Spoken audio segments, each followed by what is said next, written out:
السلام علیکم ناظرین، میرا نام علی رضا ہے اور آپ دیکھ رہے ہیں پاکستان ٹوڈے۔ ہم یہ بات کرتے ہیں کہ جب یہ سننے میں آتا ہے کہ جناب کہ پاکستان جو ہے وہ اب معاشی طور پہ مستحکم ہوتا دکھائی دے رہا ہے، تو وہاں پر جو حکومتی جماعت ہے ان کی جانب سے یہ بیان جاری کیا جاتا ہے کہ اسی وقت انتشار کی سیاست شروع ہو جاتی ہے۔ اب یہ معاملہ عین اتفاق ہے یا کیا معاملہ ہے کہ پاکستان تحریک انصاف نے بھی جو ہے وہ ایک لاسٹ کال کے حساب سے 24 نومبر کی ایک کال دے رکھی ہے، جس کے اندر احتجاج پر نکالا جائے گا تاکہ بانی پی ٹی آئی کو رہائی مل سکے۔ حکومت کہتی ہے کہ جناب وہ تو عدالتی معاملہ ہے، عدالت اور جانے اور اس کی جو کیس پروسیڈنگز ہے وہ جانے۔ ساتھ ساتھ حکومت کی جانب سے یہ بھی بیان سامنے آتا ہے کہ جناب اس انتشار کی سیاست کو جاری نہیں رہنا چاہیے، اس کو روکنا چاہیے۔ اب 24 نومبر کیا کامیاب ہوگی اور اس کا جو سلسلہ ہے، پی ٹی آئی کلیم کرتی ہے جی پرامن احتجاج جو ہے وہ کیا جائے گا، لوگ نکالیں گے، بہت ساری چیزیں چل رہی ہیں، پر سوال یہ ہے کہ کیا پرامن رہ پاتا ہے سلسلہ یا نہیں، اس کے اوپر تھوڑی سی بات کریں گے اور اب یہ جاننے کی بھی اس پروگرام میں کوشش کریں گے کہ کیا ہونے جا رہا ہے، کیا نتائج مل سکیں گے، مل بھی سکیں گے یا نہیں، یا پھر ایک بار پھر ہم یہ دیکھیں گے کہ جناب ایک بار پھر اختلافات نظر آ رہے ہوں لیڈرشپ میں اور ایک دوسرے کے خلاف بیان دیے جا رہے ہوں۔ اس حوالے سے تھوڑی سی بات کر لیتے ہیں۔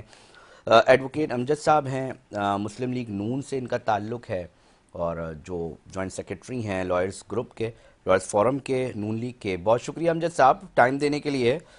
حکومتی موقف کیا ہے؟ سب سے پہلے ہم آپ کی طرف رخ کرتے ہیں کیونکہ احتجاج کی کال تو دے دی گئی ہے، لوگ جمع ہونے کے لیے نکلیں گے۔ آپ لوگوں کے پاس کیا اسٹریٹجی ہے؟ کیونکہ اس طرح کی چیزیں چل رہی ہیں کہ جناب پہلے بھی الزام لگاتی ہے پاکستان تحریک انصاف کی، رکاوٹیں ڈال کے نا روکتے ہیں آپ لوگ۔ دیکھیے بہت شکریہ، پہلے تو آپ کا شکریہ کہ آپ نے ہمیں موقع دیا۔ دیکھیں، ہلو جی امجد صاحب آواز آ رہی ہے؟ جی بہت شکریہ جی، آپ نے موقع دیا۔ دیکھیں جی، یہ جب اس ملک نے ترقی کرنی شروع کی ہے اور آپ کو پتہ ہے کہ شہباز شریف جو پی ایم صاحب ہے، ان کی دن رات کی جو محنت ہے اس سے اب ملک جو ہے وہ ٹریک پہ آ گیا ہے۔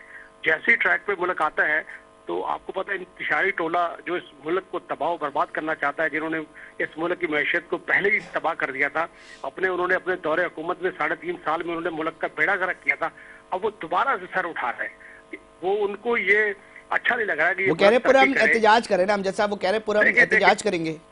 جی دیکھیں، احتجاج بالکل کرے، احتجاج تو آئینی کرنا حق ہے ہر نا؟ پاکستانی کا حق ہے، بالکل احتجاج کرے، لیکن احتجاج کے لیے ایک میکنزم طے کیا جاتا ہے، کہ بھائی ہم نے فلاں جگہ احتجاج کرنا ہے اور فلاں ان کے انتظامات کرنے۔ پارٹی جو ہے وہ خود سے بھی انتظامات کرتی ہے اپنے کارکنان کی، کہ آپ نے اتنے لوگ آئیں گے، ان کے لیے ہم نے رہنے کا بندوبست کرنا ہے، ان کے لیے کھانے پینے کا بندوبست کرنا ہے، ان کے لیے رفع حاجت کا بندوبست کرنا ہے، جو کہ انہوں نے ابھی تک کچھ بھی ان کی طرف سے نظر نہیں آیا۔ تو بات یہ ہے کہ جب یہ سارے کے سارے لوگ شتر بے مہار کی طرح یہ اسلام آباد کے جلغار کرنے آ رہے کہ وہاں آئیں گے، کیسے کہاں رہیں گے، کیسے کھائیں گے، کہاں پر یہ رفع حاجت کریں گے، کس طرح یہ کیا چلیں اسلام امجد آباد کو صاحب، میرے گندگی کا ساتھ ڈھیر جمال بنانے آ رہے صدیقی صاحب بھی فون کال پہ ہم ان کو لینے کی کوشش کر رہے ہیں۔ اب معاملہ یہ ہے کہ اب اس طرح کی جو سچویشن بنتی ہے تو اس کے اندر پھر کیا صورتحال بنے گی، کیونکہ ہم یہ دیکھتے ہیں پھر گرفتاریاں شروع ہوتی ہیں، پھر سلسلہ جو ہے اس کے اوپر، اور آپ بتا رہے ہیں کہ جی تیاریاں نہیں ہیں، تو امجد صاحب آپ فکر مند ہیں کہ تحریک انصاف احتجاج تو کرنا چاہ رہی ہے، آئینی ہے کہ، مگر انہوں نے تیاریاں نہیں کی۔ وہ تیاریاں کیا کی ہیں؟ جمال صدیقی ہیں، مرکزی رہنما ہیں تحریک انصاف کی، ہم سے ہی جان لیتے ہیں۔ بہت شکریہ جمال صاحب۔ امجد علی آصف صاحب ہیں، مسلم لیگ نون کے سابق امیدوار بھی ہیں اور ساتھ ساتھ لائرز فورم کے سیکرٹری بھی ہیں، جنرل سیکرٹری۔ وہ یہ کہہ رہے ہیں آپ لوگوں نے تیاریاں تو کی نہیں ہیں، لوگوں کو بلا لیا ہے، پھر انتشار کی سیاست شروع کر رہے ہیں، پھر یہی سلسلہ جو ہے وہ جاری رہے گا، پھر لوگوں کو پریشانی کا سامنا کرنا پڑے گا، اور پھر جب ان کے مطابق کہ جب ملک ترقی کرنے لگتا ہے نا تو آپ جیسے لوگ جو ہے ایکٹیو ہو جاتے ہیں۔ بہت شکریہ آپ کا۔ جی جمال صاحب۔ اچھا دیکھیں جی، جو میرے معزز دوست کا خیال ہے کہ تیاری نہیں کی ہے، انہوں نے شاید ہماری پارٹی کو نون لیگ سمجھا ہوا ہے۔ جس اچھا طرح یہ میاں صاحب کو بلا لیتے ہیں وہاں سے اور پاکستان میں صرف 2 تندوروں پہ لے جاتے ہیں، 3 کبوتر اڑاتے ہیں، اس کے علاوہ میاں صاحب کا کوئی رول ہی نہیں بچا سیاست میں اب۔ تو انہوں نے شاید اپنی پارٹی سمجھی ہے۔ ان کو اچھی طرح پتا ہے کہ پی ٹی آئی ایک وہ جماعت ہے جو پاکستان کی کروڑوں لوگوں کی حمایت یافتہ ہے، اور وہ لوگ اس لیے پی ٹی آئی کی سپورٹ اور پی ٹی آئی کی حمایت نہیں کرتے کہ شاید کوئی زبردستی زور زبردستی ہو. ان کو یہ پتا ہے کہ اس جماعت کا لیڈر ایک ایسا کریڈیبل دیانتدار ایمان جس نے اس قوم کو آج سے 25 سال پہلے خواب دکھایا تھا کہ میں سینٹر ہسپتال بناؤں گا, جس کے لیے لوگوں نے لاکھوں کروڑوں روپے دیے, یہ سوچ کر کے خواب ہے پتہ نہیں بنے گا نہیں بنے گا. لیکن آج الحمدللہ کہ نہ صرف لاہور, پشاور, کراچی اور اس کے بعد ایجوکیشن پروجیکٹس, تو یہ وہ ساری چیزیں ہیں جو سیاست. جمال صاحب لوگوں کو شاید نہیں پتا, وہ کہہ رہے ہیں جناب انتشار پھیلانے آ رہے ہیں, آپ بتا دیں نا کس طرح یہ اسٹریٹجی کیا ہوگی, آپ لوگوں کے احتجاج کا پلان کیا ہے؟ آپ مجھے بتائیں کہ ایک سیاسی جماعت کو جب آپ کسی بھی طرح سے سیاست نہ کرنے دیں, اس کی لیڈرشپ کو آپ بے گناہ 200 مقدموں میں آپ جیل میں بند رکھیں, اس کی پارٹی توڑ مڑوڑ دی جائے, اور اس کے بعد آپ کہیں کہ جی آپ احتجاج بھی نہ کریں, آپ گلہ بھی نہ کریں, آپ کچھ سر وہ کہہ رہے ہیں عدالتوں میں مسئلہ چل رہا ہے, آپ عدالتوں سے بات, عدالتوں کے اندر اپنے پروسیڈنگ کو بہتر بنایا نا, وہ یہ والا موقف ہے ان کا.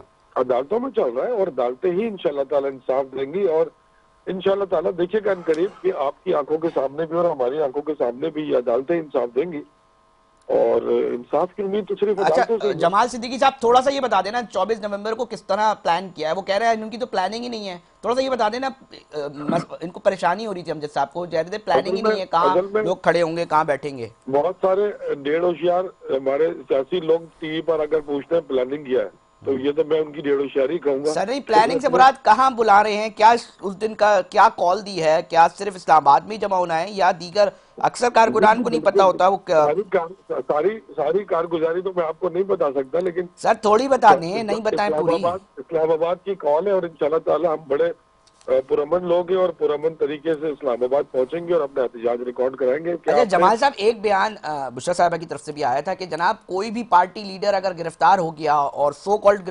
گرفتار ہو گیا اور پھر وہ بندے نہیں لے کر آئے, تو پھر یہ کیا اندر کوئی اختلافات چل رہے ہیں کہ اس طرح کا بیان دینا پڑ رہا ہے لیڈرشپ کی جانب سے؟ نہیں, ایسا کچھ بھی نہیں ہے. یہ ہمارے لوگوں کی, ہمارے جو مایوس لوگ ہیں نا, جو اس بات سے خوفزدہ ہیں کہ عمران خان ایک انٹرنیشنل شخصیت ہے, اور ان کی اس ناحق گرفتاری, ان پر 200 جھوٹے مقدمات کے خلاف, یورپ میں, برٹش میں, امریکہ میں, وہاں کی قانون ساز, وہاں کے پارلیمنٹ میں اس طرح کی آوازیں گونج رہی ہیں ان کی ناحق گرفتاری کے خلاف. تو ان بیچاروں کو خوف یہی ہے کہ اگر عمران خان کے لیے پوری دنیا میں آواز اٹھ رہی ہے, تو یقیناً وہ لوگ ہیومن رائٹس پر بلیو کرنے والی قوم ہے, اور وہ یقیناً اس بات کو سمجھتے ہیں کہ ہیومن رائٹس کی بھرپور خلاف ورزی ہوئی ہے, نہ صرف عمران خان صاحب کے ساتھ بلکہ پی ٹی آئی سے جڑے ان تمام لیڈران اور ورکروں کے ساتھ جن کی فیملیز کو نقصان پہنچایا گیا, ان کے گھروں میں گرفتاریاں اور چار دیواری کا تقدس پامال کیا گیا. تو یہ ساری وہ چیزیں ہیں جو دیکھ رہی ہے. جمال صدیقی صاحب میرے ساتھ لائن پہ رہیے گا. امجد صاحب وہ کہہ رہے ہیں دیکھیں دنیا ان کے لیے آواز اٹھا رہی ہے, دنیا ان کی پارٹی اور ان کی چیئرمین کے لیے آواز اٹھا رہی ہے. آپ لوگ, بات یہ ہے کہ وہ ہیومن رائٹس کو دنیا سمجھتی ہے, آپ لوگ نہیں سمجھتے ہیومن رائٹس کی کیا خلاف ورزی ہے؟ بھائی یہ دیکھیں, بات یہ ہے, میرے بھائی نے بڑی اچھی باتیں کی ہیں, یہ صرف باتوں کی حد تک کی ہے, عملی کام ان سے کوئی نہیں ہوتا ہے. یہ انشاءاللہ یہ 24 کو ان کا یہ دھرنا ہے یا جو بھی مارچ ہے, یہ انشاءاللہ پانی کا بلبلہ ثابت ہوگا. سر کس بنیاد پہ کہہ رہے ہیں, لوگ نکل جاتے ہیں پھر, سر یہ کس بنیاد پہ کہہ رہے ہیں کہ بلبلہ ثابت ہوگا؟ امجد صاحب تھوڑا سا بتائیں نا. میری بات مکمل ہونے دیں, دیکھیں ان کے آپس میں اختلافات اتنے ہیں. ان کی علیمہ باری جو ہے وہ فاطمہ جناح بننے کے خواب دیکھ رہی ہیں. اس کے بعد ان کی جو بشرا بی بی ہیں, ان کے بھی اپنے وہ خیالات ہیں. تو ان کی پارٹی اندر سے جو ہے وہ اندر سے بالکل ہی ڈسٹریبیوٹ ہے اور اندر سے ایک نہیں ہے. ان کے لوگ آپ دیکھیں گے ایک یا 2 دن کے بعد آپ خود دیکھیں گے ان کے لوگ خود بخود جا کے بولے کہ ہمیں گرفتار کر لو, خود یہ بیٹھیں گے جا کے موبائل پہ بیٹھیں گے جا کے ہمیں گرفتار کرو, تاکہ یہ سر کیوں چاہیں گے کوئی پارٹی ہو تو اپنا احتجاج کامیاب بنانے کی کوشش کرے گی گرفتاری, سر یہ کیسا الزام لگاتے ہیں آپ لوگ؟ دوسری بات دیکھیں, دوسری میری بات سنیں میرا جمال بھائی, ایک تھوڑی سی بات یہ ہے کہ انہوں نے کہا تھا کہ ایبسولوٹلی ناٹ, ہم امریکن غلامی قبول نہیں کرتے. یہ اس کا مطلب یہ ہے کہ اگر کوئی اور ان کے لیے آوازیں اٹھا رہا تو یہ انہی کے بچے ہیں, انہی کے لیے یہ کام کرتے ہیں. ایسا نہیں ہے بھائی, یہ پاکستان ہے. انشاءاللہ دوبارہ سے 9 مئی کا واقعہ نہیں ہونے دیں گے انشاءاللہ, اور انشاءاللہ. اچھا امجد صاحب یہ کس نے ڈال دیا ہے کہ دوبارہ سے 9 مئی ہونے جا رہا ہے؟ کیوں یہ رائے بن رہی ہے؟ میں تھوڑا سا چاہوں گا تاکہ پھر جمال صدیقی صاحب سے بھی اس پہ موقف لے سکوں. دیکھیں بات یہ ہے، آپ اس طرح جو ہے یلغار کریں گے اگر، اور اس طرح کے بیانات دیں گے، اور اس طرح مونچھوں کو تاؤ دے کے آپ اگر یہ کریں گے، تو ہم تو یہی سمجھیں گے کہ ہو سکتا ہے یہ 9 مئی دوبارہ کرنے جا رہے ہیں. لیکن ان کو دیکھیں، ان کو پتہ ہے کہ 9 مئی انہوں نے ایک دفعہ کر لیا، دوبارہ نہیں انشاءاللہ. آپ سارے ادارے بھی انشاءاللہ چکنا ہے، ہر بندہ دیکھ رہا ہے ان کو، اور میڈیا کی آنکھ انشاءاللہ میڈیا بھی دکھائے گا، جیسے میڈیا نے پہلے دکھایا تھا اب بھی دکھائے گا. یہ ان کے خواب ہے، انشاءاللہ یہ پاکستان ترقی کرے گا، پاکستان ایشین ٹائیگر بننے جا رہا ہے. ان کو بولے روک سکتے تو روک دو، وہ جو ان کا گانا نے اڈیالہ والا وہ انہی پہ فٹ ہوتا ہے. تو یہ انشاءاللہ ترقی کی راہ ہمارے قائد جب پاکستان میں آئے، آپ دیکھیں کہ ہم نے کتنے بڑے بڑے منصوبے لگائے. ہم نے بجلی کا بحران ختم کیا، ہم نے گیس کا بحران بھی انشاءاللہ ختم کرنے جا رہے ہیں، موٹر ویز ہم بنائے، اور ہم نے ایٹمی قوت اس ملک کو بنایا. تو یہ انہوں نے ایک بھی کام بتائیں، کوئی انہوں نے ایک بھی زندگی میں کام کیا ہو؟ 3.5 سالوں میں انہوں نے ملک کا بیڑا گرک کیا، ملک کا قرضہ کہاں سے کہاں تک پہنچا دیا، اور اتنا پیسہ ان کے پاس آنے کے باوجود بھی ایک بھی اتنا بڑا کوئی منصوبہ نہیں لگا سکے. تو ہمارے انشاءاللہ پی ایم شہباز شریف کی قیادت میں اور قائد محترم میاں محمد نواز شریف کی قیادت میں انشاءاللہ یہ ملک ترقی کرے گا. اچھا، ترقی کے علاوہ سر تھوڑا سا یہ بتا دیں امجد صاحب یہ بتا دیں، ان کو روکا جائے گا؟ ان کو روکنے کے لیے کوئی حکمت عملی آپ لوگوں نے بنا رکھی ہے، یا ان کو کرنے دیا جائے گا جی پرامن احتجاج اگر ہے تو وہ تو رائٹ ہے نا سر؟ دیکھیں جی، پرامن احتجاج ہر پاکستان کا رائٹ ہے، اور پاکستان کا رائٹ پرامن احتجاج وہ ہوتا ہے جو وہ بتائے کہ میں یہ پرامن احتجاج اس مقاصد کے لیے کرنا چاہ رہا ہوں. دیکھیں اس کے لیے آپ کچھ بول سکتے ہیں نا کہ میں یہ کرنا چاہ رہا ہوں. انہوں نے دیکھو نہ یہ کچھ بولتے ہیں نہ کچھ کرتے ہیں، یہ آئیں گے یلغار کریں گے. وہ انشاءاللہ روکیں گے ان کو، اور پراپر طریقے سے روکیں گے جو طریقہ کار ہے قانون میں جو دیا ہوا طریقہ. ایسا نہیں کوئی بدماشی سے نہیں ہوگا، نہ بدماشی چلے گی، نہ بدماشی کریں گے انشاءاللہ. اور انشاءاللہ آپ یہ دیکھیں گے یہ پانی کا بلبلہ ثابت ہوگا. یہ ان کا آخری لانگ مارچ، آخری مارچ ہے، یہ آخری احتجاج ہے انشاءاللہ. اس کے بعد کہہ رہے ہیں امجد علی صاحب آپ کہہ رہے ہیں لوگ نہیں نکلیں گے، آپ کو یہ لگتا ہے کہ لوگ نہیں نکلیں گے؟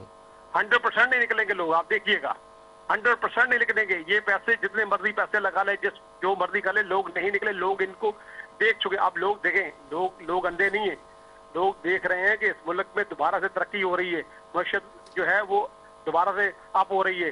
آپ دیکھیں، اور بہت سارے کام ہو رہے ہیں، ملک میں امن بھی آ رہا ہے انشاءاللہ.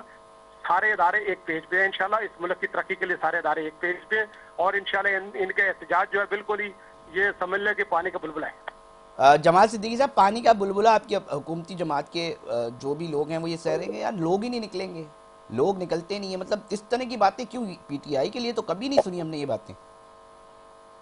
اچھا، میں نے ساری گھسی پٹی جو پرانے ڈائلاگ تھے میں بھی وہی سن رہا تھا، کوئی ریپیٹ ٹیلی کاسٹ چل رہی تھی. یہ گھسے پٹے ڈائلاگ ہے. ہم نے ملک کو ترقی دے دی، ہم نے قرضے یہاں سے وہاں پہنچا دیا، بجلی کا بحران ختم کر دیا. نہ اس ملک میں بجلی کا بحران ختم ہوا نہ گیس کا. اور جو قرضے جس نیچ سے لیے گئے تھے نا اس ملک کے لیے، اس ملک کو ڈبایا یہ آپ کے قرضوں نے تھا. بڑی بات ہے کہ انہوں نے بڑے حوصلے سے کہا کہ جی ہماری قیادت ہو، ہمارے لیڈر فلاں فلاں یہ ملک کو ترقی دیں گے. اچھا، جن کے اپنے گھر کی کمپنی دیوالیہ قرار دے دی گئی ہو لندن میں، تو وہ اس ملک کا کاروبار چلائیں گے؟ سوچنے کی بات تو یہ ہے. جو اپنا ذاتی کاروبار نہیں چلا سکے، خود دیوالیہ ہو گئے، اور وہ ملک چلائیں گے. تو بڑی حیران کن صورتحال ہے اور مزے کا خیر صورتحال ہے. خیر ایسے بہت سارے خوش فہم لوگ گھوم رہے ہوتے ہیں پاکستان میں، گھومنے دیں، ہمارا کیا. جمال صاحب اب کراچی سے، اچھا جمال صاحب کراچی سے بھی انہوں نے فرمایا نا کہ یہ آخری احتجاج ہوگا. بالکل ٹھیک کہا، یہ احتجاج آخری ہوگا، کیونکہ انشاءاللہ تعالیٰ اس احتجاج کے بعد دوبارہ احتجاج کی ضرورت نہیں آئے گی. یہ سارے جھوٹے مقدمے ختم ہوں گے، عمران خان صاحب اپنی اس پاکستانی عوام کے درمیان ہوں گے. اچھا، کسی خیال میں اگر یہ مان لیا جائے جمال صدیقی صاحب، اکثر ہے نا، اکثر و بیشتر ہم سوچتے کچھ ہے، پلان کچھ کرتے ہیں اور نکل کچھ جاتا ہے، ہو کچھ جاتا ہے. اکثر و بیشتر ہمیں کوئی بتا رہا ہوتا ہے جناب آپ ایسے اس طرح کریں، پلاننگ بتا رہا ہوتا ہے، دکھنے میں آئیڈیل لگتی ہے سچویشن، بٹ ریئلسٹک اپروچ کے بعد پتہ چلتا ہے یار کہ یہ تو ایشو ہم نے سوچا ہی نہیں تھا، یہ اٹھ گیا وہ اٹھ گیا. اور یہ تو اگر وہ کسی بھی طور پہ فیلئر ہو جاتا ہے دین جمال صاحب، لیکن فیلئر کا تو سوال ہی نہیں پیدا ہوتا. مثال کے طور پہ اس طرح جو ایکسپیکٹیشن تھی لوگوں کی وہ نہیں آتی. فیلئر یہ ہوتا ہے کہ آپ لوگوں کو اس احتجاج کی جگہ پہ پہنچنے نہ دیں. اچھا، احتجاج کو سر اس کا ذمہ دار کون ہوگا؟ آپ کی لیڈرشپ نہیں نکال پائے گی، بعد میں آپ یہ کہیں گے، یا آپ کہیں گے کہ جی حکومت نے نہیں آنے دیا. آپ میری بات مکمل تو ہونے دیں نا پہلے. جی جمال صاحب سوری، حکم. آپ اس احتجاج کو ہماری حکومت خود ہائپ دیتی ہے. کہیں پولیس کھڑی کر کے، کہیں کنٹینر لگا کے، کہیں ایف سی لگا کے، کہیں رینجرز لگا کے، کہیں ہوائی فائرنگ کر کے، کہیں شیلنگ کر کے، تو اس احتجاج کو تو ہائپ حکومت دیتی ہے. اتنی خوفزدہ حکومت ہے کہ وہ احتجاج کرنے کا پرامن حق بھی نہیں دیتی. آپ احتجاج کرنے کا پرامن حق دیں، احتجاج کرنے کا سب کو جمہوری حق ہے، وہ آئیں گے احتجاج کریں گے اور چلے جائیں گے. لیکن آپ خود اتنے خوفزدہ ہیں کہ وہ پہنچنے کے لیے راستے بند کرنا، کنٹینر لگانا تاکہ لوگ نہ پہنچ سکے، لوگ کم پہنچے اور ہم یہ کہہ سکیں کہ دیکھو جی وہ جی لوگ ہی نہیں پہنچے جی فلاپ ہو گیا. آپ تھوڑا سا مردانگی کا مظاہرہ کریں کہ جو عوام کا بنیادی حق ہے اس کو استعمال کر لیں گے نا. یہ راستے سے کنٹینر ہٹائے، آپ یہ بیریئر ختم کریں، یہاں سے گیس، شیلنگ، فائرنگ، پولیس تھوڑا سا ان کو سائڈ میں رکھیں.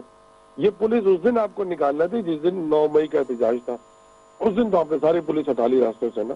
اس 9 مئی کے ذمہ دار جو کہہ رہے تھے کہ 9 مئی دوبارہ نہیں کرنے دیں گے، 9 مئی کا اصل ذمہ دار تو آپ کا اس وقت کا نگراں چیف منسٹر تھا، اس وقت کا وزیر داخلہ آپ کا رانا ثناء اللہ ذمہ دار تھا 9 مئی کا. ان دونوں کی پلاننگ سے یہ 9 مئی ہوا ہے. 9 مئی ہم نے تھوڑی کیا. اچھا سر، ایک انٹر ہے آپ کی پارٹی کی جانب سے کہ جی ایم پی اے کے 100 بندہ لے کر جانا ہے کراچی سے اور ایم این اے کو 200 فارم 45 کا جو کلیم آپ کرتے ہیں ان کے مطابق 25-25 لاکھ روپے فنڈنگ بھی کرنی ہے. سر یہ چیزیں ہو گئی ہیں؟ نہیں، ایسی کوئی چیز نہیں ہے کہ کتنی فنڈنگ کرنی اور کتنے بندے لے جانے. یہ جس کی جو بساط ہے اپنے حساب سے بہت سارے لوگ لے کے جا رہے ہیں. یعنی کوئی 100 کی تو گنتی بڑی چھوٹی بتائی ہے آپ نے. ایک ایم پی اے پہ 100 بندہ لے کر جانا ہے. ایسی کوئی چیز فکس نہیں ہے کسی ایم پی اے پہ. ایک ایم پی صاحب ہمارے دوست ہیں، ابھی میٹنگ میں بیٹھے تھے، وہ 600 آدمی لے کے جا رہے ہیں. اچھا. ہاں، جس کے پاس جتنی گنجائش ہے وہ لے کے جا رہا ہے لوگوں کو. 100 کی 50 کی تو بات ہی نہیں نا. ابھی گنتیاں پیچھے رہ گئی ہیں میرے بھائی. لوگ خود شوق سے جانا چاہتے ہیں، اپنا حصہ ملانا چاہتے ہیں، اپنی جیب سے جانا چاہتے ہیں لوگ کہ ہم اپنے جیب سے جائیں گے. اچھا جماعت صاحب، ایک یہ پرسپشن کے اوپر ہی بات کر لیتے ہیں. ان کیس اگر وہ فیلئر ہو جاتا ہے تو اس کا ذمہ دار حکومت ہوگی کہ اس نے روک لیا، یا لیڈرشپ کے اوپر بات اٹھے گی کہ وہ نہیں نکال پائی بندے؟ اچھا آپ میرے سوال کا جواب دیں. ایک سوال میں آپ سے سر کر لینا سر، اس کا جواب تو دے دینا. اس کی ذمہ دار کون ہوگی ان فیوچر؟ اگر یہ 24 نومبر ڈیٹ تو قریب ہی ہے نا سر. آپ بھائی سے تجزیہ نگار سمجھتے ہیں کہ آج پاکستان تحریک انصاف اور عمران خان اس وقت پاکستان کی مقبول ترین جماعت اور مقبول ترین لیڈر ہے؟ آپ کو اس بات سے اختلاف ہے؟ سر مقبول ترین ہونا اور اس کے بعد عملی طور پہ ایک عام شہری کے مسائل تو آپ کی حکومت میں بھی حل نہیں ہونا ہے سر. سر مزہ تو تب آتا ہے کہ آپ بولتے جناب یہ دیکھیں جی بجلی کا مسئلہ ہمارے ملک میں ختم ہو گیا. آپ بولتے جناب یہ جو مسائل ہیں نا دیگر جرائم سے منسلک وہ دیکھیں جی یہ ختم ہو گیا. مسئلہ تو وہیں کا وہیں تھا نا سر. نہیں، آپ صرف میری بات کا ہاں یا نہ جواب دیں گے تو میں آگے چلوں گا نا. سر ٹھیک ہے، سوشل میڈیا کی طاقت ہے، اس کے اندر مقبولیت لینا اور آپ لوگ کے پاس اچھے اسٹریٹجی اچھی ہے، وہ آپ کھیل گئے. دوسری سیاسی جماعت اس کے اندر شاید بہتر نہیں کر پائیں. ایماندارانہ جواب دینے میں بڑے کچرے نفسی سے کام لے رہے ہیں. ارے سر میں تو سیدھی بات کر رہا ہوں. دیکھیں نا پھر سوشل میڈیا سے ہٹا دینا تو پھر بندہ کہتا ہے کہ جناب پھر عملی طور پہ دکھائیں نا، پھر وہاں پہ مسئلہ آ جاتا ہے جمال صاحب. راستہ اندار ہو کے اور لوگوں کو پرامن احتجاج کرنے کے لیے مقررہ جگہ پر پہنچنے دیں تو پھر آپ دیکھیے گا کہ یہ احتجاج سر حکومت کا یہ بیانیہ ہے. وہ کہہ رہے ہیں پھر 9 مئی والی صورتحال ہو جاتی ہے نا. پھر 9 مئی میں یہ کون لوگ ہوتے ہیں جو شرپسند ہوتے ہیں؟ 24 تاریخ کی کال ہے. کل کراچی میں دفعہ 144 لگا دیے، کل اسلام آباد میں دفعہ 144 لگا دیے. تو یہ بزدلی تو ہے اس حکومت. اچھا سر، اگر پھر سے یہ 9 مئی کا سلسلہ ہو جاتا ہے 24 پہ، تو ذمہ دار کون ہوگا جمال صدیقی صاحب؟ آپ کہیں گے جی ہمارے لوگ ہیں. ہم تو احتجاج کرنے آ رہے ہیں سر. احتجاج کے دوران اکثر و بیشتر یہ بات نکلتی ہے کہ شرپسند عناصر آ گئے تھے جی. اگر یہ دوبارہ ہو جاتا ہے جمال صدیقی صاحب تو ذمہ داری آپ لیں گے کہ وہ جو 100 200 600 بندہ آپ کے ایم پی ایم این اے لے کر جا رہے ہیں یہ وہی لوگ تھے؟ میرے بھائی آپ کے شو پر میں آپ کا مہمان ہوں اور آپ میرے میزبان ہیں، تو آپ ایک سوال کیجئے مجھ سے. تو آپ سر میں سمپل سا سوال کر رہا ہوں کہ اگر 9 مئی دوبارہ ہو جاتا ہے جمال صدیقی صاحب وہی سچویشن بن جاتی ہے تو اس کی ذمہ داری آپ کارکن کے اوپر ڈالیں گے یا یہ کہیں گے کہ جی وہ شرپسند عناصر تھے؟ اس کی ذمہ داری اس دن انتظامیہ پہ، اس کی پولیس پہ ڈالوں گا جو کارکنوں کو آنسو گیس مارتی ہے، گولیاں مارتی ہے، راستے میں پکڑ دکڑ کرتی ہے. آپ جب کسی کو مشتعل کریں گے تو انسان پھر انسان ہے نا. وہ مطلب آپ کہہ رہے ہیں کہ مشتعل ہو سکتی ہے عوام 24 نومبر کو. آپ یہ بتا رہے ہیں آن ریکارڈ جمال صدیقی صاحب کہ مشتعل ہو سکتی ہے. ایک آنسو گیس اگر روکا جائے گا تو عوام مشتعل ہوگی اور پھر وہ بے قابو ہوگی. 24 نومبر کو اشتعال نظر آئے گا پھر. نہیں ایسا کچھ نہیں. آپ خامہ خواہ سنسنی بنانے کے لیے اس طرح کی بات کر رہے ہیں. ارے سر آپ ہی فرما رہے ہیں جمال صدیقی صاحب، آپ فرما رہے ہیں کہ آنسو گیس کے بعد ہمارے لوگ مشتعل ہو جاتے ہیں. اب مشتعل ہو گئے تو پھر یہی تو بات ہے کہ آپ کو کوئی تھپڑ مارے گا آپ کیا کریں گے مجھے بتا، جب آپ کو کوئی تھپڑ مارے گا سر یہ طے کرنا پڑے گا نا تھپڑ پہ مارنے والی کی میری غلطی ہے، میں کچھ تو ایسا نہیں کر رہا، ایسی بھی تو بات ہوتی ہے نا اکثر پھر بھی تھپڑ آپ تو ان کچھ کو بھی بھی پڑ نہیں کرے جاتی ہے نا، جن کی تو میں یہی تو کہہ رہا ہوں نا، غلطی ہوتی ہے۔ ایک ورکر اپنا احتجاج کرنے آ رہا ہے، وہ تو کچھ بھی نہیں کر رہا، تو جب آپ بھی کچھ نہیں کر رہے اور آپ کو کوئی تھپڑ مارے گا آپ کا کیا ریئیکشن ہوگا؟ چلے بتائیں۔ سر دیکھیں اگر میری غلطی ہوگی تو مجھے تو تھپڑ ہی پڑیں گے نا، بات سمجھیے گا جمال صدیقی صاحب، ہاں تو میں مگر یہی کہہ بات رہا یہ ہوں ہے نا، کہ اگر جب میں ایک آدمی تھپڑ کوئی مارنے سے غلطی پہلے نہیں کر خود ہی رہا شروع ہو جاؤں اور جب ایک اور آدمی پہلے کوئی غلطی نہیں کر رہا اس کو آپ تھپڑ ماریں گے، اس کو شیل ماریں گے، اس کو ہوائی فائرنگ کریں گے، لاٹھی چارج کریں گے، تو بیچارہ کیا کرے گا مجھے بتائیں نا، وہ بیچارہ کیا بتائیں کرے گا؟ آپ سر مجھے۔ آپ بس تھوڑا سا جماعت سے میرے ساتھ رہیے، امجد صاحب وہ کہہ رہے ہیں آپ لوگ خود اشتعال دلاتے ہیں ہمارے کارکنوں کو، آپ لوگ آنسو گیس جو ہے نا وہ مارتے ہیں، اس کی وجہ سے ہی مشتعل ہو جاتے ہیں کارکنان، اور پھر یہ 9 مئی کا جو کیس ہے نا وہ رجسٹرڈ اور سامنے آ جاتا ہے۔ بھائیان یہ میرے جمال بھائی بہت پیارے بھائی ہیں، تو بہت ہمارا ان پیارے سے بھائی ہیں واسطہ بالکل۔ ہے، بہت پیارے بھائی ہیں۔ بات یہ ہے کہ ان کے لوگ جب آئے نا، پہلے بھی انہوں نے انہوں اسلام نے آباد میں کہہ کہا دیا بولا آنسو تو ان گیس کے ماری ہے ہاتھوں نہیں میں ورنہ ڈنڈے تھے۔ مشتعل ہو جائیں گے۔ آپ سنیں ان کے ہاتھوں میں ڈنڈے تھے، ان کے ہاتھوں میں ہتھیار تھے، مسلح آئے تھے یہ لوگ اسلام آباد میں، ابھی کچھ دن پہلے کی بات ہے، ٹھیک ہے۔ اب ان کا دوبارہ سے پلاننگ وہی ہے، جب یہ ہتھیار مسلح ہو کے آئیں گے، دیکھیں ہماری اگر پولیس ان کو کارڈن کرتی ہے یا پولیس ان کو سیکورٹی دیتی ہے، ان کو پراپر طریقے سے دونوں سائڈیں پیک کر کے ان کو آنے کا راستہ دیتی ہے، تو اس کا مطلب پولیس ان کی حفاظت کے لیے کھڑی ہوتی ہے تاکہ ان کو باہر سے کوئی انتشاری ٹولہ یا کچھ اور مسائل کا سامنا نہ کرنا سر پڑے۔ اتنی اچھی لیکن حکومت ان ملی کے ہے لوگ جمال بھی صدیقی مسلح صاحب، ہو وہ کے کہہ رہے ہیں آتے آپ ہیں، کی حفاظت کے لیے ہم کھڑے ہوتے ہیں ان اور کے آپ لوگ بھی الزام لگا مسلح رہے ہو ہیں۔ کے، میری کمپلیٹ ہونے سے بات، ان کے لوگ بھی مسلح ہو کے آتے ہیں، یا تو دیکھیں آپ نے خود دیکھنا، آپ کے لوگ کیمرہ میں خود دیکھیں گے کہ ان کے لوگ مسلح ہو کے آئیں گے وہاں سے، اور ان کی پلاننگ ہے کہ یہ دوبارہ سے یہ ملک میں انتشار پیدا کرنا چاہتے ہیں تاکہ اس ملک میں جو یہ ابھی آئیڈیاز لگی ہے، اس کے بعد یہ چیمپئن ٹرافی ہونے جا رہی ہے، ان کا یہ مقصد ہے کہ اس ملک میں کرکٹ بھی ختم ہو جائے دوبارہ سے، حالانکہ ان کا کیپٹن کرکٹ کا کیپٹن رہا ہے، لیکن وہ چاہ رہا ہے کہ دوبارہ سے کرکٹ بھی ختم ہو جائے یہاں سے، ان کے اسی کام کی وجہ سے، اور یہ جو آئیڈیاز لگی ہے، لوگ باہر سے آ رہے ہیں، انویسٹمنٹ آنی شروع ہو گئی ہے، اگر یہ اس طرح کے انتشار کریں گے تو اس ملک میں کون آئے گا بھائی؟ بڑی ٹھیک ہے مشکل سے امجد تو صاحب، ملک ٹریک پہ آخری آیا جماعت ہے۔ صدیقی صاحب اپنا پوائنٹ دے دیں، وہ کہہ رہے ہیں بھائی آپ کی سیفٹی کے لیے رکھیے تاکہ شر پسند عناصر آ کر اس طرح کی کوئی کارروائی نہ کر دے۔ جمال صدیقی صاحب آخری اپنا کنکلوژن کر دیں۔ جمال صدیقی صاحب سے رابطہ جو ہے ناظرین منقطع ہو گیا ہے، میرے خیال سے ٹیم کوشش کر رہی تھی، بہرحال میں نے آخر میں کوشش کی کہ جمال صدیقی صاحب سینئر رہنما ہیں، مرکزی رہنما ہیں، ان کا بیان ضرور آئے، کیونکہ حکومتی جماعت اپنا ایک موقف رکھتی ہے اور پاکستان تحریک انصاف اپنا رکھتی ہے، مگر اس کے اندر ایک ہاربل جو بات یعنی کہ جو خدشہ ہے جس کا اظہار کیا جا رہا ہے، خود جمال صدیقی صاحب فرماتے ہیں کہ جناب اگر کوئی آنسو گیس شیلنگ کرے گا تو کیا کریں گے؟ لوگ تو مشتعل ہوں گے، تو کہیں نہ کہیں یہ بتایا جا رہا ہے کہ جی مشتعل جو ہیں وہ ہو سکتے ہیں اور امکانات بھی ہیں، اور اس سے پھر پاکستان کے لیے کیا سینیریو بنے گا وہ ایک پھر تکلیف دہ مرحلہ ہوتا ہے۔ ناظرین ہم نے آپ کی گفتگو سنوائی ہے، دونوں پارٹیز کے جو اراکین تھے، لوگ تھے، ان کی گفتگو آپ نے سنی، ہمیں فیڈ بیک ضرور دیجیے گا۔ وقت ہوا ہے ایک بریک کا، بریک پہ جا رہے ہیں مگر ساتھ جڑے رہیے گا، کچھ کچے کے ڈاکو ہیں وہ بالکل بے قابو ہو چکے، اس پر بات کریں گے۔